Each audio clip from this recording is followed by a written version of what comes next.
So we just got some pretty big information on the future of Diablo 4 from Rod Ferguson, who is the general manager of the entirety of the Diablo franchise. So when speaking at the DICE Summit, which is basically a conference for executives, not really a consumer conference, Rod Ferguson gave us two pretty big pieces of information. So while talking about the successes and misses of Diablo 4's launch and subsequent updates and seasons, Ferguson said it was important for developers to share roadmaps for their future plans, noting that a Diablo 4 roadmap for 2025 is on the way. He then said, now our second expansion won't be in that roadmap because our second expansion is coming in 2026. So we got two big pieces of information from this. First being that we are getting a roadmap for 2025 for Diablo 4, and presumably this means we'll be getting annual roadmaps to know what we're getting in that year for the game. And since we're already a bit into 25, I would probably expect we're going to be getting this roadmap with the next developer live stream, giving us our first bits of information for Season 8. And then the second piece of information being that the next expansion is going to be coming in 2026, which isn't actually that surprising if you go off of all of the other information we have. Now, starting with the roadmap, this is something I have said for a long time that we should have roadmaps for Diablo 4. I think roadmaps are generally just a plus for the majority of the live service games out there. They just give you a glimpse into what's coming, and they allow the players to give better feedback. They give the players a very easy area to go to see all of the content coming up, meaning the players can give much better feedback, because if there's already something coming in the next section of the roadmap, players don't need to give that feedback as much, making it a lot easier for the developers to just get feedback on things that players want change that aren't already in the works. And it's just generally better for players to have some information for the future of the game. And I would probably expect that they're actually gonna give us more information than I would originally think, because I seriously doubt they're gonna release a roadmap and just have,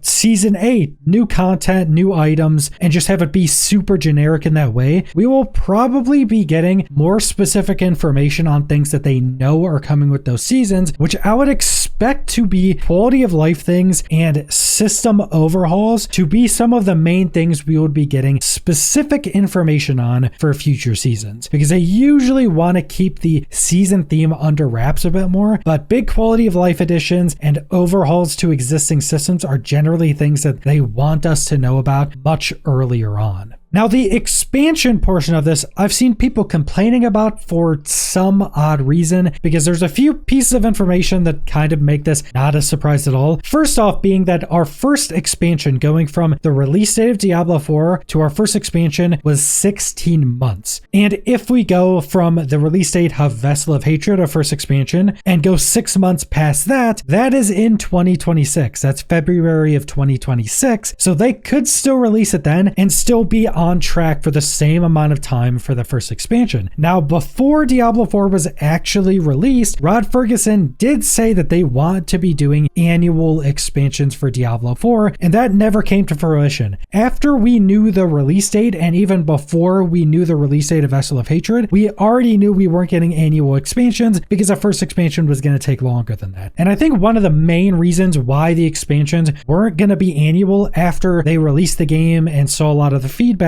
is because they probably realized they just had to start doing a lot of these system overhauls within the seasons themselves and adding a lot of the big quality of life features within the seasons as well, which is probably a lot of stuff they may have wanted to do with expansions. And not only that, but when they're overhauling a bunch of the foundational systems of the game, which we've gotten in a lot of our previous seasons, that means that they do have to in some way change up stuff they're doing within the expansions to actually work with all of those new systems. Both of those things meaning that the expansions would be pushed back and not be annual releases. But the main reason I think it's kind of weird for people to be complaining about this is that there's two main options with not getting annual release expansions. The first one being we are just getting a bigger expansion with more content, with us paying less because we're getting less expansions overall. So you're paying less overall, but getting more content. Or if you want to think that they're just going to put less content into the expansions and not take all of that additional time to add more content, that means that they will just be putting that developer time into seasons, which would just mean more content for free because they have all of these developers, they're paying them, they're gonna want them working on content. So that's pretty much your two main options. Both of those I think are better for the player base. We are either getting more expansion content and paying for that less times, or we're getting more seasonal content and still paying for less expansions. So I don't think this is really a negative. This is something I said back before the game even released when we first got the information that these would be annual expansions, that I personally thought that they should make expansions